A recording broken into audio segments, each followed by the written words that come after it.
Hello everyone welcome back to once again. ਅੱਜ ਦਾ ਜਿਹੜਾ ਆਪਣਾ ਟੌਪਿਕ ਹੈਗਾ ਜੀ ਉਹ ਹੈਗਾ ਪਿਆਜੇ ਤੇ ਵੈਗੋਸਕੀ ਦਾ, ਜਿਹੜਾ ਕਿ ਆਪਾਂ ਆਲਰੇਡੀ ਪਹਿਲਾਂ ਕਰ ਲਿਆ ਤੇ ਹੁਣ ਅੱਜ ਜਿਹੜਾ ਕਿ ਇਹਨਾਂ ਦੋਵਾਂ ਦੇ ਵਿੱਚ ਡਿਫਰੈਂਸ ਦੇਖਾਂਗੇ ਕਿ ਕੀ ਹੈਗਾ, ਕਿਉਂਕਿ ਇਹ ਪਤਾ ਹੋਣਾ ਬਹੁਤ ਜ਼ਰੂਰੀ ਹੈ। ਇਹ ਤੋਂ ਜਿਹੜਾ ਕੀ ਹੈ ਸਾਨੂੰ ਹੋਰ ਵੀ ਜ਼ਿਆਦਾ ਕਨਸੈਪਟ ਜਿਹੜਾ ਕਿ ਕਲੈਰੀਫਾਈ ਹੋਊਗਾ। तो चलिए स्टार्ट करते हैं। सब तो पहले आप प्याजे की गल करते हैं। प्याजे जिहड़ा की है बायोलॉजिकल मैचुरेशन आ, यानी कि प्याजे ने बायोलॉजिकल मैचुरेशन के बारे गल की है। प्याजे ने ज़्यादा हैरिडिटी नूं जिहड़ा की है इंपोर्टेंट दिती है। ये चीज़ जरूर याद रखनी है तुसीं कि इहनूं हैरिडिटी नूं इंपोर्टेंट दिती है, इस करके इहने बायोलॉजिकल मैचुरेशन की गल की है। जेकर आप इस दे उल्ट वैगोस्की के बारे गल करिए तो वैगोस्की ने जिहड़ा की है सोसाइटी कल्चर ਤੇ ਐਕਸਪੀਰੀਅੰਸ ਦੀ ਜਿਹੜੀ ਕਿ ਗੱਲ ਕੀਤੀ ਆ, ਤਾਂ ਇਸ ਤਰੀਕੇ ਨਾਲ ਅਸੀਂ ਕਹਿ ਸਕਦੇ ਆ ਕਿ ਇਹਨੇ ਜਿਹੜਾ ਕੀ ਹੈ ਜ਼ਿਆਦਾਤਰ ਇਨਵਾਇਰਨਮੈਂਟ ਯਾਨੀ ਕਿ ਸਮਾਜ ਨੂੰ ਇਹਦੇ ਵਿੱਚ ਮੁੱਖ ਮੰਨਿਆ ਹੈਗਾ। ਇਸ ਚੀਜ਼ ਦਾ ਤੁਸੀਂ ਜ਼ਰੂਰ ਯਾਦ ਰੱਖਣਾ ਕਿ ਇਹਨੇ ਇਨਵਾਇਰਨਮੈਂਟ ਨੂੰ ਜਿਹੜਾ ਕੀ ਹੈ ਸ਼ਾਮਿਲ ਕੀਤਾ। ਇਨਵਾਇਰਨਮੈਂਟ ਨੂੰ ਜਿਹੜਾ ਕੀ ਆ ਇਹਨੇ ਇਹ ਕਹਿੰਦਾ ਹੈ ਕਿ ਬੱਚੇ ਦੀ ਡਿਵੈਲਪਮੈਂਟ ਦੇ ਉੱਪਰ ਇਨਵਾਇਰਨਮੈਂਟ ਜਿਹੜਾ ਕਿ ਰੋਲ ਅਦਾ ਕਰਦਾ, ਬਟ ਪਿਆਜੇ ਦੇ ਅਕੋਰਡਿੰਗ ਬੱਚੇ ਦੀ ਡਿਵੈਲਪਮੈਂਟ ਜਿਹੜੀ ਹੁੰਦੀ ਆ ਉਹਦੇ ਤੇ ਹੈਰੀਡਿਟੀ ਜਿਹੜੀ ਕੀ ਆ ਰੋਲ ਅਦਾ ਕਰਦੀ ਆ। ਤਾਂ ਆਪਣੇ ਫਸਟ ਵਾਲੇ ਪੁਆਇੰਟ ਜਿਹੜੇ ਕਿ ਕਲੀਅਰ ਹੋ ਗਏ। ਨੈਕਸਟ ਹੈਗਾ ਪਿਆਜੇ ਜਿਹੜਾ ਕੀ ਹੈ ਰੈਡੀਕਲ ਕੰਸਟਰਕਟਿਵਿਸਟ ਆ। ਦੇਖੋ ਕੰਸਟਰਕਟਿਵਿਸਟ ਵਰਡ ਦਾ ਮੀਨਿੰਗ ਮੈਂ ਤੁਹਾਨੂੰ ਪਹਿਲਾਂ ਹੀ ਕਹਿਤਾ ਸੀ ਕਿ ਕੰਸਟਰਕਟਿਵਿਸਟ ਉਹ ਹੁੰਦੇ ਆ ਜਿਹੜੇ ਇਹ ਸੋਚਦੇ ਕਿ ਬੱਚਾ ਆਪਣੇ ਗਿਆਨ ਦੀ ਉਸਾਰੀ ਆਪ ਕਰਦਾ। ਇਹਨੇ ਰੈਡੀਕਲ ਕੰਸਟਰਕਟਿਵਿਸਟ ਦੀ ਗੱਲ ਕੀਤੀ ਹੈ ਇੱਥੇ, ਕਿਉਂਕਿ ਪਿਆਜੇ ਇਹ ਸੋਚਦਾ ਕਿ ਜਿਹੜਾ ਬੱਚਾ ਹੈਗਾ ਉਹ ਆਪਣੀ ਜਿਹੜੀ ਕੀ ਹੈ ਦਿਮਾਗੀ ਵਿਕਾਸ ਨੂੰ ਇੰਡੀਵਿਜੂਅਲ, ਇੱਥੇ ਇੱਕ ਵਿਅਕਤੀਗਤ ਦੀ ਗੱਲ ਕੀਤੀ ਗਈ ਹੈ ਇੰਡੀਵਿਜੂਅਲ, ਯਾਨੀ ਕਿ ਬੱਚਾ ਜਿਹੜਾ ਕੀ ਹੈ एक कला ही अपने ज्ञान का निर्माण कर सकता। ये प्याजे का मनना हैगा, इस करके इनू रैडिकल कंस्ट्रक्टिविस्ट कहा गया। जेकर आप वैगोस्की की गल करिए तो वैगोस्की जिहड़ा की है इन्हें सोशल कंस्ट्रक्टिविस्ट की गल की है, यानी कि वैगोस्की ये मानता है कि बच्चा अपने ज्ञान का निर्माण समाज दे विच करता है। इस करके इन्हें जिहड़ा की है ग्रुप के बारे गल की कि बच्चा जिहड़ा की है ग्रुप एक्टिविटीज़ करूगा, यानी कि बच्चा जिन्नियां भी एक्टिविटीज़ करूगा वो ग्रुप दे विच रह के करूगा। इस करके इनू सोशल कंस्ट्रक्टिविस्ट की गल की गई है। तो प्याजे ने यह कहा कि बच्चा जिहड़ा कि इंडिविजुअल एक्टिविटी करूगा, ठीक है। ਇਹਦੇ ਵਿੱਚ ਇਹਨੇ ਇਹ ਗੱਲ ਕੀਤੀ ਹੈ ਕਿ ਬੱਚਾ ਜਿਹੜਾ ਕੀ ਹੈ ਇਕੱਲਾ ਹੀ ਐਕਟੀਵਿਟੀ ਕਰਕੇ ਆਪਣੇ ਗਿਆਨ ਦਾ ਨਿਰਮਾਣ ਕਰ ਸਕਦਾ, ਬਟ ਵੈਗੋਸਕੀ ਦੇ ਅਕੋਰਡਿੰਗ ਕੀ ਹੈ ਬੱਚਾ ਗਰੁੱਪ ਦੇ ਵਿੱਚ ਐਕਟੀਵਿਟੀਜ਼ ਕਰਕੇ ਆਪਣਾ ਸੋਸ਼ਲ ਕੰਸਟਰਕਟਿਵਿਸਟ ਕਰੂਗਾ। ਇਹ ਪੁਆਇੰਟ ਕਲੀਅਰ ਹੋ ਗਏ। ਨੈਕਸਟ ਹੈਗਾ ਪਿਆਜੇ ਦੇ ਅਕੋਰਡਿੰਗ ਜਿਹੜਾ ਕੀ ਹੈ ਡਿਵੈਲਪਮੈਂਟ, ਯਾਨੀ ਕਿ ਜਿਹੜਾ ਵਿਕਾਸ ਹੈਗਾ ਉਹ ਕਿਵੇਂ ਹੁੰਦਾ। ਵਿਕਾਸ ਜਿਹੜਾ ਕਿ ਇੰਟਰਾ यानी कि अंदरूनी तो बाहरी इंटर वाल हुंदा। ये वर्ड जरूर इंपॉर्टेंट हैगी है। इंटरा का मतलब इत्थे जिहड़ा कि अंदरूनी आ ते एंटर का मतलब जिहड़ा कि हैगा बाहरी आ। इस करके ये चीज़ जरूर तुसीं याद रखनी है कि प्याजे के अकॉर्डिंग विकास जिहड़ा कि पहला अंदरूनी हुंदा, उस तो बाद जिहड़ा कि बाहरी रूप विच हुंदा। यह प्याजे का मनना सी, बट वैगोस्की की कहंदा बच्चे का जिहड़ा विकास हैगा वो पहला बाहरी हुंदा, ठीक है, इंटर हुंदा फिर इंटरा हुंदा, यानी कि फिर अंदरूनी वाल वापरदा।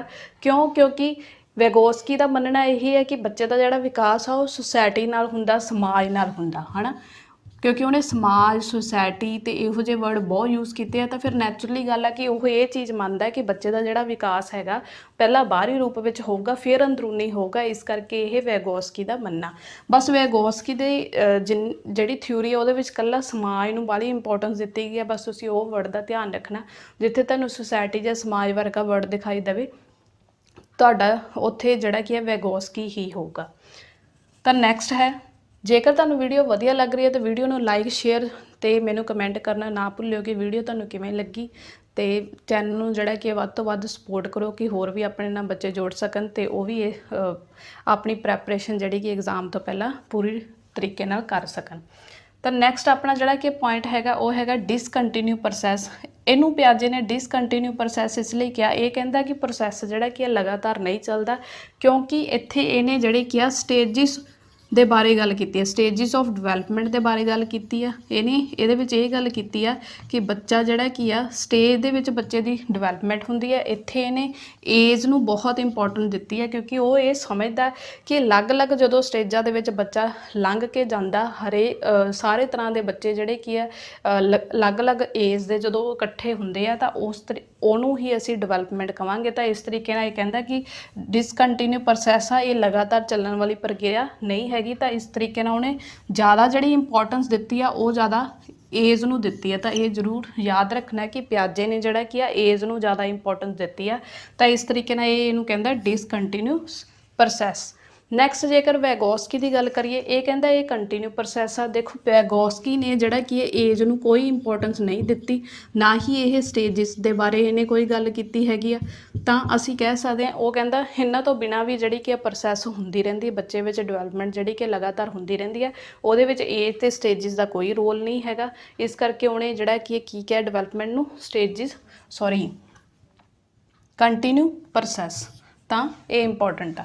नैक्सट जिहड़ी की हैगा प्याजे के अकॉर्डिंग हैगा कि जिहड़ा विकास हैगा डिवेलपमेंट है, डिवेलपमेंट की वजह तो ही लर्निंग हुंदी है।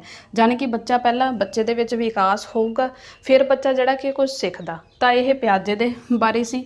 जेकर आपां वैगोस्की की गल करिए तो वैगोस्की ये चीज़ सोचदा कि सब तो पहला जिहड़ा कि लर्निंग पहला हुंदी है तो फिर सोसाइटी की वजह तो जिहड़ा कि बच्चे विच डिवेलपमेंट हैल्प करती है।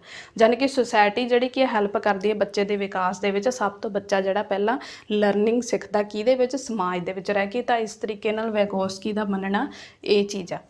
नैक्सट जेकर गल की जाए फिर प्याजे के बारे तो प्याजे की कहता है कि थिंकिंग प्रोसैस पहला डिवेलप होंदी है, फिर लैंगुएज डिवेलपमेंट होंदी है। ये वाला पॉइंट भी बहुत ही इंपॉर्टेंट हैगा। कई बार पूछ लिया जाता है कि सब तो पहला किने किया कि थिंकिंग प्रोसैस पहला होगी तो फिर लैंगुएज डिवेलपमेंट होंदी है। तो यह प्याजे के अकॉर्डिंग है। प्याजे ये सोचता कि बच्चे दे विच पहला थिंकिंग प्रोसैस होंदी, बच्चा क्योंकि सैंसरी मोटर उन्हें तां ही दिता, बच्चा अपनी सैंसिस के अकॉर्डिंग है ना थिंकिंग करन लग जाता। तो इस तरीके नाल जिहड़ा कि थिंकिंग प्रोसैस उन्हें पहला क्या कि डिवेलप होंदी है, बाद विच बच्चा जिहड़ा कि बोलना शुरू करता। तो जेकर आप वैगोस्की के बारे गल करिए तो वैगोस्की ये चीज़ कहता कि लैंगुएज तो थिंकिंग बर्थ के टाइम विच सैपरेट होंदी है। ये कहने का मतलब की है कि जिहड़ी भाषा ठीक है तो जिहड़ा अपना सोचना हैगा वो जो बच्चे के बर्थ का टाइम हुंदा उदों जिहड़े कि सैपरेट जाने कि दोवें अलग अलग होंदे आ। बट एज 3 दे विच फिर दोवें जिहड़े कि कंबाइन हो जाते, जानी कि दोवें चीज़ां ये रल जांदियां। की रल जांदियां? भाषा भी तो अपना सोचना, जानी कि लैंगुएज से थिंकिंग दोवें कंबाइन हो जाते हैं।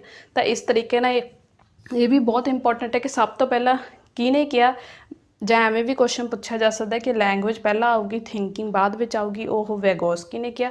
जेकर ये पूछा जाए कि थिंकिंग पहला आऊगी तो लैंगुएज बाद आऊगी, वो प्याजे ने किया। तो ये बहुत इंपॉर्टेंट पॉइंट हैगा, इनू जरूर नोट कर लो। ये कई बार पूछ लिया गया ये क्वेश्चन, ठीक है। नैक्सट हैगा प्याजे ने जिहड़ा कि एडोलसेंट ईगोसैंट्रिज्म के बारे गल की है। देखो एडोलसेंट ईगोसैंट्रिज्म के बारे गल की कि बच्चे का जिहड़ा विकास हैगा वो अपने आप को मुख समझदा है ना, उन्होंने लगता है कि मेरे बारे सारी गल हो रही है। वो कित्थे हुंदी है? एडोलसेंट ईगोसैंट्रिज्म, ठीक है, कि सारे मेरे बारे सोचते हैं।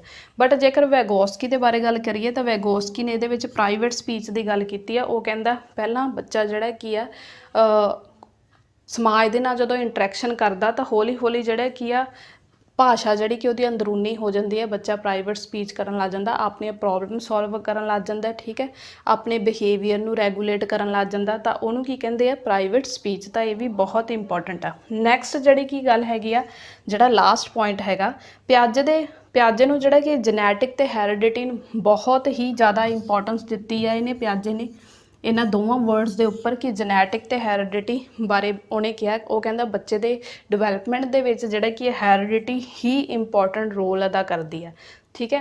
तो बट वैगोस्की के अकॉर्डिंग की है JPD है तो सोशल इंटरैक्शन आ, ठीक है। JPD बारे मैं तुहानूं पहला भी दस्सिया हैगा कि JPD की है जोन ऑफ प्रॉक्सीमल डिवेलपमेंट, यानी कि बच्चे दे किसी भी चीज़ नूं हैल्प करन लई जिहड़ी कि जोन ऑफ प्रॉक्सीमल डिवेलपमेंट हैल्प ये आपां स्कैफोल्डिंग दे सकते हैं। तो सोशल इंटरैक्शन समाज दे नाल इंटरैक्शन करके बच्चे की जिहड़ी कि डिवेलपमेंट हुंदी है।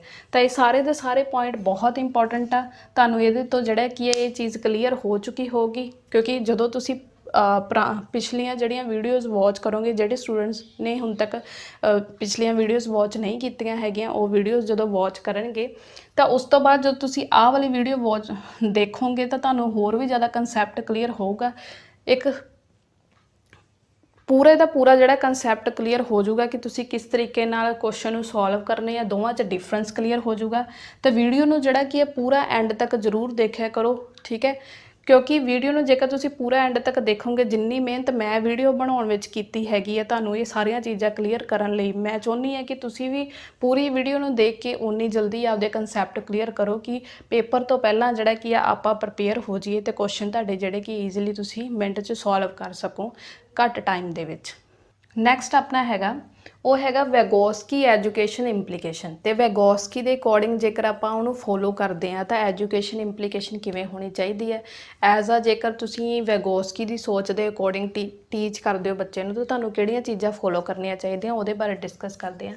ਸਭ ਤੋਂ ਪਹਿਲਾਂ ਆ ਗਿਆ ਲਰਨਿੰਗ ਗਰੁੱਪਸ। ਦੇਖੋ ਵੈਗੋਸਕੀ ਨੇ ਜਿਹੜਾ ਕਿ ਆਪਾਂ ਨੂੰ ਪਤਾ ਹੈ ਕਿ ਸਮਾਜ ਦੇ ਬਾਰੇ ਸੋਸਾਇਟੀ ਨੂੰ ਜ਼ਿਆਦਾ ਇੰਪੋਰਟੈਂਸ ਦਿੱਤੀ ਆ, ਤਾਂ ਉਹ ਕਹਿੰਦਾ ਜਿਹੜਾ ਵੀ ਸਿੱਖਣਾ ਹੋਊਗਾ ਬੱਚਿਆਂ ਦਾ ਉਹ ਗਰੁੱਪਸ ਦੇ ਵਿੱਚ ਹੋਵੇ, ਬੱਚਾ ਇਕੱਲਾ ਕਦੇ ਨਹੀਂ ਸਿੱਖ ਸਕਦਾ, ਬੱਚੇ ਨੂੰ ਜਿਹੜਾ ਕਿ ਗਰੁੱਪਸ ਦੇ ਵਿੱਚ ਕਰਵਾਇਆ ਜਾਵੇ। ਤਾਂ ਇਸ ਤਰੀਕੇ ਨਾਲ ਸਭ ਤੋਂ ਪਹਿਲਾਂ ਜਿਹੜਾ ਪੁਆਇੰਟ ਹੈਗਾ ਲਰਨਿੰਗ ਗਰੁੱਪਸ ਦਿੱਤਾ ਜਾਵੇ। ਐਜ਼ ਅ ਟੀਚਰ ਤੁਸੀਂ ਬੱਚੇ ਨੂੰ ਉਹੋ ਜਿਹਾ ਵਰਕ ਦਿਓ ਜਿਹਦੇ ਵਿੱਚ ਬੱਚਾ ਗਰੁੱਪਸ ਦੇ ਵਿੱਚ ਰਹਿ ਕੇ ਜਿਹੜਾ ਕਿ ਸਿੱਖ ਸਕੇ।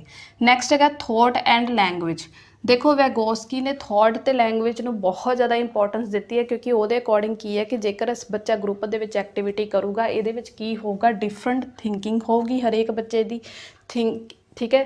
ਤੇ ਲੈਂਗੁਏਜ ਵੀ ਜਿਹੜੀ ਕੀ ਹੈ ਡਿਫਰੈਂਟ ਹੋਊਗੀ, ਸਭ ਦੇ ਡਿਫਰੈਂਟ ਆਈਡੀਆਜ਼ ਹੋਣਗੇ, ਦੋਵਾਂ ਨੂੰ ਇਕੱਠੇ ਮਿਲਾ ਕੇ ਉਹ ਕਿਸੇ ਚੀਜ਼ ਨੂੰ ਜਿਹੜਾ ਕਿ ਸੋਲਵ ਕਰ ਸਕਦੇ ਆ। ਤਾਂ ਇਸ ਤਰੀਕੇ ਨਾਲ ਉਹਨੇ ਥੋਟ ਤੇ ਲੈਂਗੁਏਜ ਨੂੰ ਜਿਹੜੀ ਕੀ ਹੈ ਇੰਪੋਰਟੈਂਸ ਦਿੱਤੀ ਹੈ ਕਿ ਇਹ ਦੋਨੇ ਚੀਜ਼ਾਂ ਜਿਹੜੀਆਂ ਕਿ ਇੰਪੋਰਟੈਂਟ ਆ। ਨੈਕਸਟ ਜੇਕਰ ਆਪਾਂ ਗੱਲ ਕਰੀਏ ਸੋਸ਼ਲ ਕੰਸਟਰਕਟਿਵਿਸਟ ਦੀ ਗੱਲ ਕਰੀਏ, ਕਿਉਂਕਿ ਆਪਾਂ ਇਹ ਗੱਲ ਕਹੀਏ ਕਿ ਵੈਗੋਸਕੀ ਜਿਹੜਾ ਕੀ ਹੈ ਸੋਸ਼ਲ ਕੰਸਟਰਕਟਿਵਿਸਟ ਆ, ਉਹ ਕੀ ਕਹਿੰਦਾ ਹੈ ਕਿ ਬੱਚੇ ਨੂੰ ਜਿਹੜਾ ਕੀ ਹੈ ਇਹੋ ਜਿਹੇ ਪ੍ਰੋਜੈਕਟਸ ਜਾਂ ਇਹੋ ਜਿਹੇ ਕੰਮ ਦਿੱਤਾ ਜਾਵੇ ਜਿਹਦੇ ਵਿੱਚ ਬੱਚੇ ਦੀ ਡਿਸਕਵਰੀ ਲਰਨਿੰਗ ਹੋਵੇ, ਯਾਨੀ ਕਿ ਬੱਚਾ ਖੋਜ ਕੇ ਕਿਸੇ ਚੀਜ਼ ਨੂੰ ਸਿੱਖਣ ਦੇ ਯੋਗ ਹੋਵੇ, ਇਹੋ ਜਿਹੇ ਉਹਨੂੰ ਪ੍ਰੋਜੈਕਟਸ ਦਿੱਤੇ ਜਾਣ ਬੱਚੇ ਨੂੰ। ਨੈਕਸਟ ਹੈਗਾ ਪ੍ਰੋਬਲਮ ਸੋਲਵਿੰਗ, ਯਾਨੀ ਕਿ ਇਹੋ ਜਿਹਾ ਟੌਪਿਕ ਦਿੱਤਾ ਜਾਵੇ ਜਿਹਦੇ ਵਿੱਚ ਬੱਚਾ ਜਿਹੜਾ ਕਿ ਇਹ ਸਮੱਸਿਆਵਾਂ ਦਾ ਹੱਲ ਕਰ ਸਕੇ। ਤੇ ਨੈਕਸਟ ਹੈਗਾ ਕੋਈ ਵੀ ਐਨੀ ਐਕਟੀਵਿਟੀ, ਠੀਕ ਹੈ, ਕੋਈ ਵੀ ਐਕਟੀਵਿਟੀ ਕੀਤੀ ਜਾਵੇ ਬਟ ਇਹ ਸਾਰੀਆਂ ਚੀਜ਼ਾਂ ਜਿਹੜੀਆਂ ਕਿਹਦੇ ਵਿੱਚ ਹੋਣ, ਗਰੁੱਪਸ ਦੇ ਵਿੱਚ ਹੋਣੀਆਂ ਬਹੁਤ ਜ਼ਰੂਰੀ ਹੈ ਕਿਉਂਕਿ ਇਹ ਜਿਹੜੀਆਂ ਐਕਟੀਵਿਟੀਜ਼ ਆ ਉਹ ਗਰੁੱਪਸ ਐਕਟੀਵਿਟੀਜ਼ ਹੋਣੀਆਂ ਚਾਹੀਦੀਆਂ। ਜੇਕਰ ਇਹ ਐਕਟੀਵਿਟੀਜ਼ ਗਰੁੱਪ ਦੇ ਵਿੱਚ ਹੋਣਗੀਆਂ ਤਾਂ ਹੀ ਬੱਚਾ ਜਿਹੜਾ ਕੀ ਹੈ ਇਸ ਚੀਜ਼ਾਂ ਨੂੰ ਸੋਲਵ ਕਰ ਸਕੂਗਾ। ਤੇ ਇਹਦੇ ਅਕੋਰਡਿੰਗ ਇਹ ਹੈ ਕਿ ਸੋਸ਼ਲ ਕੰਸਟਰਕਟਿਵਿਜ਼ਮ ਨੂੰ ਇਸ ਕਰਕੇ ਕਿਹਾ ਗਿਆ ਕਿ ਉਹ ਕਹਿੰਦਾ ਬੱਚਿਆਂ ਨੂੰ ਜਿਹੜੀ ਡਿਸਕਵਰੀ ਲਰਨਿੰਗ ਦਿੱਤੀ ਜਾਊਗੀ, ਪ੍ਰੋਜੈਕਟਸ ਦਿੱਤੇ ਜਾਣਗੇ, ਪ੍ਰੋਬਲਮ ਸੋਲਵਿੰਗ ਦਿੱਤੀ ਜਾਊਗੀ ਜਾਂ ਐਨੀ ਕੋਈ ਐਕਟੀਵਿਟੀ ਦਿੱਤੀ ਜਾਊਗੀ ਉਹ ਗਰੁੱਪਸ ਐਕਟੀਵਿਟੀਜ਼ ਹੋਣੀਆਂ ਚਾਹੀਦੀਆਂ। ਠੀਕ ਹੈ, ਤਾਂ ਇਹ ਵੀ ਪੁਆਇੰਟ ਆਪਣਾ ਕਲੀਅਰ ਹੋ ਗਿਆ। ਨੈਕਸਟ ਉਹਨੇ ਇਹ ਗੱਲ ਕੀਤੀ ਹੈ ਕਿ JPD ਬਹੁਤ ਇੰਪੋਰਟੈਂਟ ਆ। ਇਹਨੂੰ ਜ਼ਿਆਦਾ ਇੰਪੋਰਟੈਂਟ ਕਿਉਂ ਦਿੱਤੀ ਹੈ ਕਿਉਂਕਿ ਉਹ ਕਹਿੰਦਾ ਹੈ ਕਿ ਬੱਚੇ ਦੇ ਲੈਵਲ ਨੂੰ ਦੇਖ ਕੇ ਹੀ ਉਸਨੂੰ ਕੰਮ ਦਿੱਤਾ ਜਾਵੇ। ਠੀਕ ਹੈ, ਕਿ ਬੱਚਾ ਜਿਹੜਾ ਕੀ ਆ ਬੱਚੇ ਦਾ ਲੈਵਲ ਦੇਖਿਆ ਜਾਵੇ ਕਿਉਂਕਿ ਆਪਾਂ ਕੀ ਕੀਤਾ ਸੀ ਕਿ JPD ਦੇ ਵਿੱਚ ਬੱਚੇ ਦਾ ਪਹਿਲਾਂ ਐਕਚੁਅਲ ਲੈਵਲ ਹੁੰਦਾ, ਠੀਕ ਹੈ, ਪੂਰੀ ਉਹ ਚੀਜ਼ ਉਹਨੇ ਸੋਚੀ ਹੁੰਦੀ ਕਿ ਮੈਂ ਇਹ ਚੀਜ਼ ਕਰਨੀ ਹੈ। ਫਿਰ ਉਸ ਤੋਂ ਬਾਅਦ ਉਹਨੂੰ ਪੋਟੈਂਸ਼ੀਅਲ ਲੈਵਲ ਤੱਕ ਪਹੁੰਚਾਉਣ ਲਈ ਜਿਹੜੀ ਸਕੈਫੋਲਡਿੰਗ ਦਿੱਤੀ ਜਾਂਦੀ ਹੈ ਉਹਨੂੰ ਪੂਰੇ ਪ੍ਰੋਸੈਸ ਨੂੰ ਜਿਹੜਾ ਕਿ JPD ਕਿਹਾ ਜਾਂਦਾ। ਤਾਂ ਇਸ ਤਰੀਕੇ ਨਾਲ ਉਹਨੇ ਇਹ ਗੱਲ ਕਿਹਾ ਕਿ ਇਹਦੇ ਵਿੱਚ ਜਿਹੜਾ ਕਿ ਬੱਚੇ ਦਾ ਲੈਵਲ ਪਤਾ ਲੱਗਦਾ, ਤਾਂ ਇਸ ਕਰਕੇ ਇਸਨੇ JPD ਨੂੰ ਜਿਹੜਾ ਇੰਪੋਰਟੈਂਸ ਦਿੱਤੀ ਹੈ। ਨੈਕਸਟ ਹੈਗਾ ਪ੍ਰੋਵਾਈਡ ਸਕੈਫੋਲਡਿੰਗ। ਦੇਖੋ ਸਹਾਇਤਾ ਦੇਣੀ, ਉਹਨੂੰ ਸਕੈਫੋਲਡਿੰਗ ਦੇਣੀ। ਦੇਖੋ ਇਹਦੇ ਵਿੱਚ ਕਿਵੇਂ ਆਊਗਾ, ਇਹ ਸਕੈਫੋਲਡਿੰਗ ਕਿਵੇਂ ਪ੍ਰੋਵਾਈਡ ਕੀਤੀ ਜਾਂਦੀ ਹੈ ਜੇਕਰ ਉਹਨੂੰ ਕੋਆਪਰੇਟਿਵ ਜਾਂ ਕੋਲੈਬੋਰੇਟਿਵ ਜੇਕਰ ਉਹ ਲਰਨਿੰਗ ਕਰੂਗਾ। ਦੇਖੋ ਕੋਆਪਰੇਟਿਵ ਤੇ ਕੋਲੈਬੋਰੇਟਿਵ ਲਰਨਿੰਗ ਦੋਵੇਂ ਵਰਡ ਸੇਮ ਆ, ਦੋਵੇਂ ਵਿੱਚੋਂ ਇੱਕ ਵਰਡ ਵੀ ਆ ਸਕਦਾ। ਜਾਂ ਪੀਅਰ ਟਿਊਟਰਿੰਗ ਕਰੂਗਾ, ਇਹਦੇ ਵਿੱਚ ਬੱਚਾ ਬੱਚੇ ਨੂੰ ਵੀ ਟੀਚ ਕਰ ਸਕਦਾ ਹੈ, ਜ਼ਰੂਰੀ ਨਹੀਂ ਕਿ ਇਹਦੇ ਵਿੱਚ ਕੋਈ ਟੀਚਰ ਹੋਵੇ। ਇੱਕ ਐਗਜ਼ਾਮਪਲ ਦੇ ਤੌਰ ਤੇ ਮੈਂ ਇਹ ਚੀਜ਼ ਜਿਹੜੀ ਕੀ ਕਲੀਅਰ ਕਰ ਦਿੰਨੀ ਆ ਕਿ ਮੰਨ ਕੇ ਚੱਲੋ ਕਿ ਇੱਥੇ ਆਪਣੇ ਕੋਲ ਜਿਹੜੇ ਕੀ ਆ 4 ਸਟੂਡੈਂਟ ਹੈਗੇ ਆ, 4 ਸਟੂਡੈਂਟ ਆ ਤੇ ਇਹਨਾਂ ਨੂੰ ਕੋਈ ਵਰਕ ਦਿੱਤਾ ਗਿਆ, ਠੀਕ ਹੈ, ਇੱਕ ਪ੍ਰੋਜੈਕਟ ਦਿੱਤਾ ਗਿਆ ਇਹਨਾਂ 4 ਸਟੂਡੈਂਟਸ ਨੂੰ। ਹੁਣ ਇਹ ਕੀ ਕਰ ਰਿਹਾ, ਆਪਣੇ ਥੋਟ ਤੇ ਆਪਦੀ ਲੈਂਗੁਏਜ ਦੇ ਨਾਲ ਇੱਕ ਦੂਜੇ ਨਾਲ ਸ਼ੇਅਰ ਕਰ ਰਿਹਾ। ਆਹ ਵਾਲਾ ਜਿਹੜਾ ਬੱਚਾ ਹੋਊਗਾ ਇਹਨਾਂ ਦੇ ਇੱਥੇ ਆਪਾਂ ਨਾਮ ਦੱਸ ਦਿੰਦੇ ਹਾਂ A B C ਤੇ D। ਹੁਣ A ਵਾਲਾ ਜਿਹੜਾ ਬੱਚਾ ਹੈਗਾ ਉਹ B ਨਾਲ ਗੱਲਬਾਤ ਕਰ ਰਿਹਾ, ਯਾਨੀ ਕਿ B ਨੂੰ ਜਿਹੜਾ ਕਿ ਕੁਛ ਆਪਦੀਆਂ ਇੰਸਟਰਕਸ਼ਨਸ ਦੇ ਰਿਹਾ ਕਿ ਆਪਾਂ ਐਵੇਂ ਕਰਾਂਗੇ। B ਵਾਲਾ ਬੱਚਾ ਜਿਹੜਾ ਕਿ D ਨੂੰ ਇੰਸਟਰਕਸ਼ਨ ਦੇ ਰਿਹਾ, D ਵਾਲਾ ਬੱਚਾ ਜਿਹੜਾ ਕਿ C ਨੂੰ ਇੰਸਟਰਕਸ਼ਨ ਦੇ ਰਿਹਾ, C ਵਾਲਾ ਬੱਚਾ ਜਿਹੜਾ A ਨੂੰ ਇੰਸਟਰਕਸ਼ਨ ਦੇ ਰਿਹਾ। ਤਾਂ ਇਹ ਚੀਜ਼ ਕੀ ਹੋ ਰਹੀ ਹੈ, ਇਹ ਚੀਜ਼ ਹੋ ਰਹੀ ਹੈ ਕੋਆਪਰੇਟਿਵ ਤੇ ਕੋਲੈਬੋਰੇਟਿਵ ਲਰਨਿੰਗ ਹੋ ਰਹੀ ਆ, ਜਾਂ ਪੀਅਰ ਟਿਊਟਰਿੰਗ ਵੀ ਇਹਨੂੰ ਆਪਾਂ ਕਹਿ ਸਕਦੇ ਹਾਂ ਕਿ ਬੱਚਾ ਇੱਕ ਦੂਜੇ ਨੂੰ ਜਿਹੜਾ ਟੀਚ ਕਰ ਸਕਦੇ। ਇਹ ਵੀ ਹੋ ਸਕਦਾ ਕਿ A ਵਾਲਾ ਜਿਹੜਾ ਬੱਚਾ ਹੈਗਾ ਉਹ D ਨੂੰ ਜਿਹੜਾ ਕੀ ਆ ਕੁਛ ਆਈਡੀਆਜ਼ ਦੇ ਰਿਹਾ ਤੇ B ਵਾਲਾ ਬੱਚਾ ਜਿਹੜਾ ਕਿ C ਨੂੰ ਆਈਡੀਆ ਦੇ ਰਿਹਾ। ਇਕੱਲੇ ਬੱਚੇ ਹੀ ਨਹੀਂ ਆਪਾਂ ਇਹਦੇ ਵਿੱਚ ਕਹਿ ਸਕਦੇ, ਹੋ ਸਕਦਾ ਇਹਦੇ ਵਿੱਚ ਕੋਈ ਟੀਚਰ ਵੀ ਹੋਵੇ। ਤਾਂ ਇੱਕ ਆਪਾਂ ਜੇਕਰ ਟੀਚਰ ਨੂੰ ਵੀ ਸ਼ਾਮਿਲ ਕਰ ਲੈਂਦੇ ਹਾਂ, ਇੱਥੇ ਮੈਂ T ਦੇ ਨਾਂ ਤੋਂ ਦੱਸ ਦਿੰਦੀ ਕਿ ਜੇਕਰ ਟੀਚਰ ਹੋਵੇ ਤਾਂ ਟੀਚਰ ਵੀ ਇਹਨਾਂ ਨੂੰ ਗਾਈਡ ਕਰ ਸਕਦਾ। ਟੀਚਰ ਜਿਹੜਾ ਕਿ ਮੰਨ ਲਓ ਉਹਨੇ A ਨੂੰ ਵੀ ਗਾਈਡ ਕੀਤਾ ਟੀਚਰ ਨੇ ਜਿਹੜਾ ਕਿ ਬੀ ਨੂੰ ਵੀ ਗਾਈਡ ਕੀਤਾ, ਸੀ ਨੂੰ ਵੀ ਇੰਸਟਰਕਸ਼ਨ ਦਿੱਤੀ ਤੇ ਡੀ ਨੂੰ ਵੀ ਕੁਝ ਦੱਸਿਆ। ਤਾਂ ਟੀਚਰ ਦੁਆਰਾ ਜਿਹੜੀ ਹੈਲਪ ਹੋਊਗੀ ਉਹਨੂੰ ਅਸੀਂ ਕਵਾਂਗੇ ਸਕੈਫੋਲਡਿੰਗ। ਤਾਂ ਇਹ ਚੀਜ਼ ਜ਼ਰੂਰ ਤੁਸੀਂ ਯਾਦ ਰੱਖਣੀ ਆ। ਨਾਲ ਹੀ ਮੈਂ ਤੁਹਾਨੂੰ ਇਹ ਵਰਡ ਵੀ ਵਿੱਚ ਇਹਦੇ 'ਚ ਕਲੀਅਰ ਕਰਤਾ ਦੁਬਾਰਾ ਇੱਕ ਵਾਰ ਫਿਰ ਕਿ ਜਿਹੜੀ ਮਦਦ ਉਹਨਾਂ ਨੂੰ ਮਿਲੂਗੀ ਉਹ ਸਕੈਫੋਲਡਿੰਗ ਹੈ। ਜ਼ਰੂਰੀ ਨਹੀਂ ਹੈ ਕਿ ਪੀਅਰ ਟੂ ਪੀਅਰ ਟਿਊਟਰਿੰਗ ਹੋਵੇ, ਇਹਦੇ ਵਿੱਚ ਐਜ਼ ਅ ਟੀਚਰ ਵੀ ਹੋ ਸਕਦਾ, ਤਾਂ ਵੀ ਤੁਹਾਡੀ ਕੋਲੈਬੋਰੇਟਿਵ ਲਰਨਿੰਗ ਹੋ ਸਕਦੀ, ਕੋਆਪਰੇਟਿਵ ਲਰਨਿੰਗ ਹੋ ਸਕਦੀ ਹੈ। ਬੱਚੇ ਗਰੁੱਪ ਦੇ ਵਿੱਚ ਵੀ, ਇਹ ਇੱਕ ਤਰ੍ਹਾਂ ਦਾ ਗਰੁੱਪ ਆ ਹੈ ਨਾ 4 ਬੱਚਿਆਂ ਦਾ, ਤਾਂ ਗਰੁੱਪ ਦੇ ਵਿੱਚ ਵੀ ਬੱਚੇ ਇੱਕ ਦੂਜੇ ਨਾਲ ਗੱਲਬਾਤ ਕਰਕੇ ਉਸ ਚੀਜ਼ ਨੂੰ ਸੋਲਵ ਕਰ ਸਕਦੇ ਆ। ਤਾਂ ਇਸ ਤਰੀਕੇ ਨਾਲ ਅਸੀਂ ਕਹਿ ਸਕਦੇ ਕਿ ਬੱਚਿਆਂ ਨੂੰ ਜਿਹੜਾ ਕਿ ਆਪਸ ਦੇ ਵਿੱਚ ਵੀ ਜਿਹੜੀ ਕਿ ਸਕੈਫੋਲਡਿੰਗ ਪ੍ਰੋਵਾਈਡ ਹੋ ਰਹੀ ਹੈ ਬਾਏ ਇੱਕ ਟੀਚਰ ਦੁਆਰਾ ਵੀ ਹੋ ਰਹੀ ਆ। ਤਾਂ ਇਹ ਪੁਆਇੰਟ ਤੁਹਾਨੂੰ ਕਲੀਅਰ ਹੋ ਗਿਆ, ਬਹੁਤ ਇੰਪੋਰਟੈਂਟ ਪੁਆਇੰਟ ਸੀ। ਤਾਂ ਇਹ ਵੈਗੋਸਕੀ ਨੇ ਆਪਣੀ ਐਜੂਕੇਸ਼ਨ ਇੰਪਲੀਕੇਸ਼ਨ ਦੇ ਵਿੱਚ ਤਾਂ ਇਹੀ ਚੀਜ਼ਾਂ ਬਾਰੇ ਦੱਸਿਆ ਜਿਹੜੀਆਂ ਕਿ ਆਪਣੀਆਂ ਕਲੀਅਰ ਹੋ ਗਈਆਂ। ਜੇਕਰ ਆਪਾਂ ਹੁਣ ਇਹਦੀ ਕ੍ਰਿਟਿਸਿਜ਼ਮ ਦੀ ਗੱਲ ਕਰੀਏ ਕਿ ਵੈਗੋਸਕੀ ਦਾ ਵੀ ਕ੍ਰਿਟਿਸਿਜ਼ਮ ਕੀਤਾ ਗਿਆ ਜਿਵੇਂ ਪਿਆਜੇ ਦਾ ਕ੍ਰਿਟਿਸਿਜ਼ਮ ਕੀਤਾ ਗਿਆ, ਕਿਉਂਕਿ ਪਿਆਜੇ ਨੇ ਸਮਾਜ ਵਰਗਾ ਵਰਡ ਯੂਜ਼ ਨਹੀਂ ਕੀਤਾ, ਉਹਨੇ ਜ਼ਿਆਦਾਤਰ ਹੈਰੀਡਿਟੀ ਤੇ ਏਜ ਨੂੰ ਇੰਪੋਰਟੈਂਸ ਦਿੱਤੀ ਆ। ਤਾਂ ਇਸੇ ਤਰੀਕੇ ਨਾਲ ਵੈਗੋਸਕੀ ਨੇ ਵੀ ਜਿਹੜਾ ਕੀ ਆ ਜ਼ਿਆਦਾ ਸਮਾਜ ਤੇ ਸੁਸਾਇਟੀ ਨੂੰ ਇੰਪੋਰਟੈਂਸ ਦਿੱਤੀ ਹੈ। ਇਹਨੇ ਕੀ ਚੀਜ਼ ਇਗਨੋਰ ਕੀਤੀ ਆ ਉਹਦੇ ਪੁਆਇੰਟ ਹੈਗੇ ਆ, ਇਹ ਜ਼ਰੂਰ ਤੁਸੀਂ ਧਿਆਨ ਰੱਖ ਲਿਓ।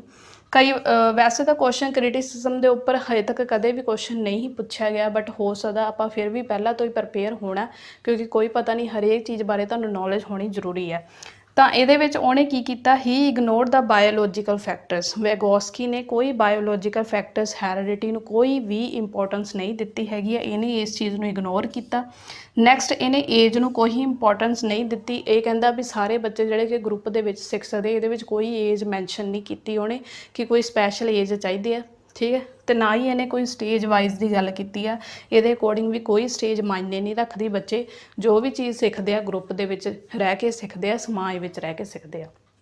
ਤਾਂ ਅੱਜ ਦਾ ਆਪਣਾ ਟੌਪਿਕ ਪੂਰਾ ਜਿਹੜਾ ਵੈਗੋਸਕੀ ਦੇ ਰਿਲੇਟਡ ਕੰਪਲੀਟ ਹੋ ਚੁੱਕਿਆ। ਆਈ ਹੋਪ ਤੁਹਾਨੂੰ ਵੀਡੀਓ ਵਧੀਆ ਲੱਗੀ ਹੋਊਗੀ। ਜੇਕਰ ਤੁਹਾਨੂੰ ਵੀਡੀਓ ਵਧੀਆ ਲੱਗੀ ਹੈ ਤਾਂ ਮੈਨੂੰ ਕਮੈਂਟ ਕਰਕੇ ਜ਼ਰੂਰ ਦੱਸਿਓ ਕਿ ਵੀਡੀਓ ਤੁਹਾਨੂੰ ਕਿਵੇਂ ਲੱਗੀ ਆ। ਮੇਰੀ ਇਸ ਵੀਡੀਓ ਨੂੰ ਵਾਚ ਕਰਨ ਲਈ ਤੁਹਾਡਾ ਬਹੁਤ ਬਹੁਤ ਧੰਨਵਾਦ।